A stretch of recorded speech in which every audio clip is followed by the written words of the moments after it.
Let's talk about revolutions. Some of them are like a wildfire, burning everything to the ground to start fresh from the ashes. But others? They're more like a massive repair job, meant to save the original building, not demolish it. Today, we're diving into the historian Thomas Macaulay's really interesting argument for why one of those paths leads to total chaos and the other, well, it just might lead to lasting freedom. Okay, so picture this. It's 1848. All across Europe, things are exploding. Paris, Vienna, Berlin, you name it, the streets are running with blood, governments are toppling, it's absolute chaos. But then you look across the English Channel to England, and it's quiet, stable. The government is chugging along just fine. So what gives? Why was England so different? That's the big question we're tackling today.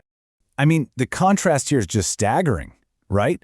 On one side of the water, you have pure anarchy, civil war, and these radical new ideas tearing society apart. And on the other, you've got England, enjoying peace and security. Now, Macaulay says this was no accident. It was all because of a huge decision they made almost 200 years before.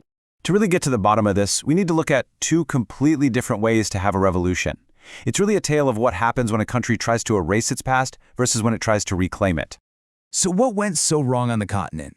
Well, according to Macaulay, the problem started way before 1848. For generations, you had these absolute kings who had just systematically torn down all the old guardrails, the old councils and charters that used to keep their power in check. So when the people finally had enough and rose up, they had nothing to fall back on. No rule book, no history of freedom to guide them. And this is the result. Macaulay puts it perfectly here. Without any real connection to their own history, the revolutionaries just knew one thing: tear it all down. They were fantastic at demolition, but when it came to actually building something new and stable to replace it, they were totally lost. They were stuck with abstract theories that sounded good on paper but had never been tried. England, on the other hand, took a totally different fork in the road. Macaulay calls it a preserving revolution, and this right here is the secret to why England stood strong while everyone else was falling apart. So what on earth does a preserving revolution actually look like? First, let's officially define that continental model. A destroying revolution is basically when you hit the giant reset button. You throw out history, you toss out the old laws, and you try to build a brand new society based on some shiny new idea. Macaulay called it specious novelty. It looks new and exciting, but it's totally untested. Now compare that to a preserving revolution. This is the complete opposite. It's not about creating something new. It's defensive. The whole point is to protect and restore the old laws and rights that you're supposed to have already, but that some king has been ignoring. You're not fighting for some imaginary future, you're fighting to get your own history back. And this is the key point. It's so important.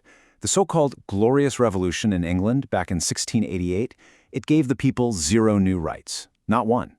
Things like you can't be taxed without Parliament's permission, or you can't be thrown in jail without a reason. These are already ancient laws of the land. The revolution wasn't an invention. It was just an enforcement action.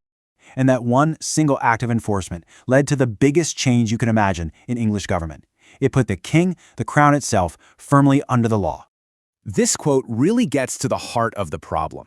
See, before 1688, the kings had been pushing this idea that their power came straight from God, that they were more holy, more special than any law made by humans. And that's a seriously dangerous idea, right? How can you hold a ruler accountable to the law if they believe they are literally above it? The revolution's main goal was to smash that one toxic idea for good. The change was actually pretty simple, but it was absolutely profound. Before the revolution, the king's power came from divine right. After, it came from statutory right. That's just a fancy way of saying his power was granted to him by the law, by Parliament. He went from being above the law to being just another official bound by it, like everyone else. Think of it like a rental contract. The ancient laws of England were the lease agreement. The king was the landlord, but he started acting like the rules didn't apply to him because he was divine. The revolution of 1688 was basically a court judgment. It didn't rewrite the contract, it just evicted the bad landlord and brought in a new one who had to sign on the dotted line promising to follow the existing rules from day one. So, and here's the kind of ironic part. By preserving the old rules, England actually unlocked the path for all future progress. This is where the preserving revolution really shows its power. It didn't just fix the problems of the present, it secured the future.